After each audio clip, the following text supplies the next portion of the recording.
Hi, in this video I'm going to be teaching you how to make polymer clay avocados that you can turn into earrings or necklaces. If you're interested, I do have craft kits available with everything you need to make these on my website. So I'm starting out by mixing the colours of clay that I need to use. If you've got the craft kit you won't need to do this, as the pieces of clay in the kit are already mixed into the colours you'll need. So I'm mixing some light green clay with some white clay. I'm using Fimo soft clay as I find it's the easiest to work with. However, even if you are using the craft kit, you will need to condition your clay, which just means to roll it around in your hands for about 5 minutes or so until it's nice and soft and you can form shapes with it. It should feel a bit firmer than Play-Doh once you've done this.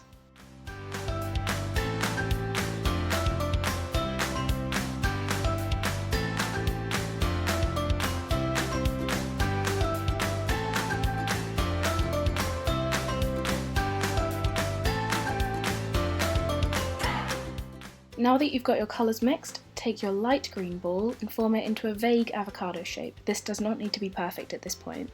Then roll out the darker clay that's going to go around the outside. You can use a rolling pin like this. This is an acrylic one for polymer clay. You can use your dotting tool that's supplied in your craft kit. You should have a wooden one in your kit. Or you can use a large pen like this marker. Any of these will work perfectly fine for what you need.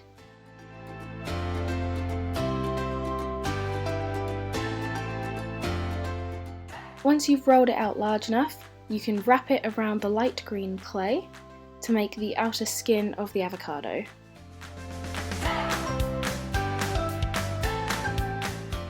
Cut off any excess dark green clay and wrap and smooth it around the light green ball.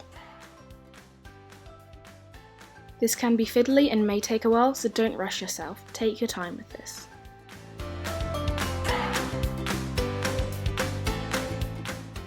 Try to make sure that areas of dark green clay don't overlap too much, as they will be thicker in these areas. Then try to roll the whole shape into an avocado shape. You can do this by rolling just the end between two fingers to pinch it slightly. Be careful not to squeeze the ball too much, as you will deform the shape you've created with the dark green clay around the edge.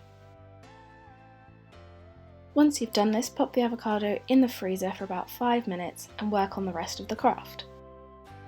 You'll need to take some brown clay and roll it into a ball to make the pit in the centre of the avocado. If you're using the craft kit, remember not to use all of your brown clay, as you will need some for the eyes and mouth. I am now mixing some light pink clay to use as little cheeks on the avocado's faces. Again, if you've got the craft kit, this colour will already be mixed for you.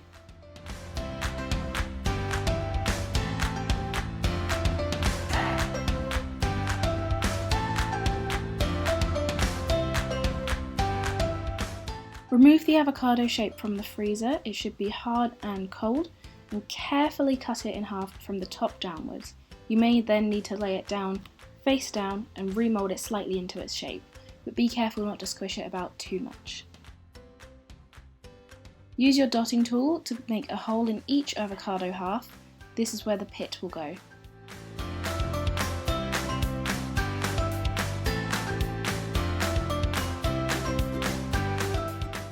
Carefully place the pit into one of the avocado halves.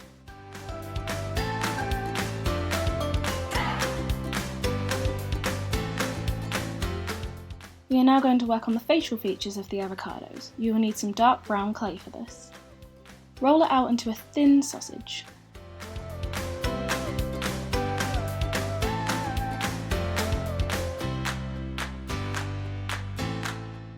Then take a blade or craft knife to cut a small piece off the end. Do this 4 times and roll the piece into a ball. Try to make these pieces as evenly sized as possible. These will be the eyes. You can use your dotting tool to make a little space for the eye to go into the avocado, and then just place it in. You can squish it down flat a little bit if you choose to. Just repeat this process 4 times until you've done all of the eyes, 2 on each avocado.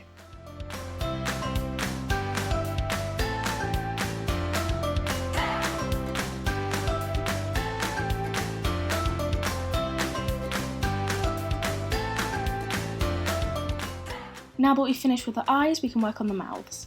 Cut just a small piece, roll it as thin as you can without it breaking, and then try to bend it into a U shape.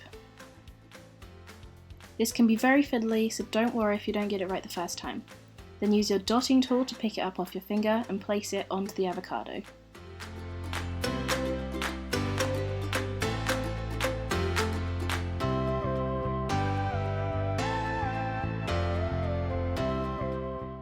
Next, we're going to add the pink rosy cheeks. Roll out your pink clay and cut 4 small, even pieces and roll them into a ball.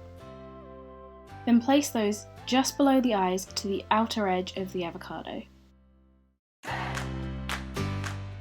If you're ever unsure about where to place something on the avocado, always refer back to the image at the beginning of the video.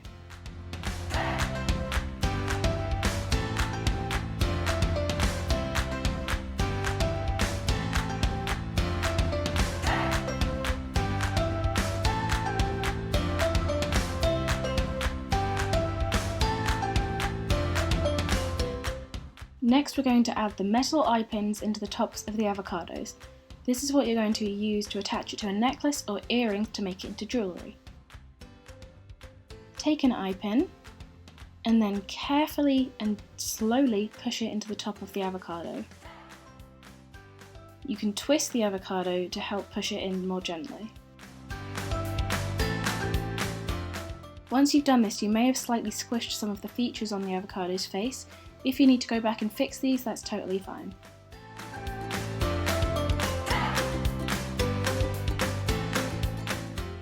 And finally, we're going to add a little bit of white onto each of the eyes just to add a little bit of shine.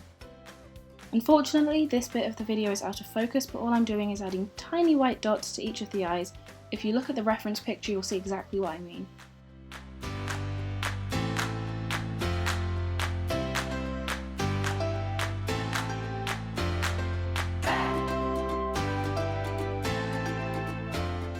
Now place your avocados on some tin foil on a baking tray and put them into the oven for 30 minutes at 100 degrees if you're using Fimo Soft.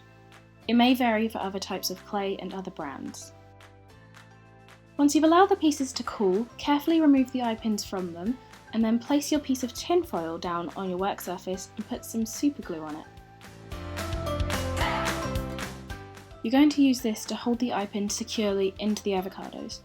Just pour a tiny bit of super glue out, dip the eye pin in and put it back inside the avocado, take it out and repeat the process one more time. This should hold it in securely. Lastly, I'm going to show you how to attach your charms to either earring hooks or a necklace chain. For earrings, you're simply going to take your tweezers and turn open the loop at the bottom of the earring hook and then just hook it onto the eye pin. Carefully squeeze shut with the tweezers and there you go!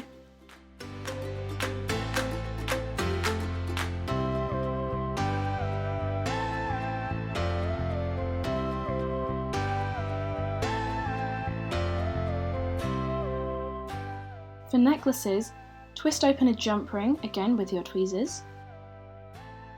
Then place the jump ring through the top of the eye pin and close it. Then all you have to do is put the necklace chain through the jump ring. All done! I really hope you enjoyed this video, I hope it was useful and I hope my instructions were clear enough. Thank you so much for watching, I'll see you in the next one. Bye!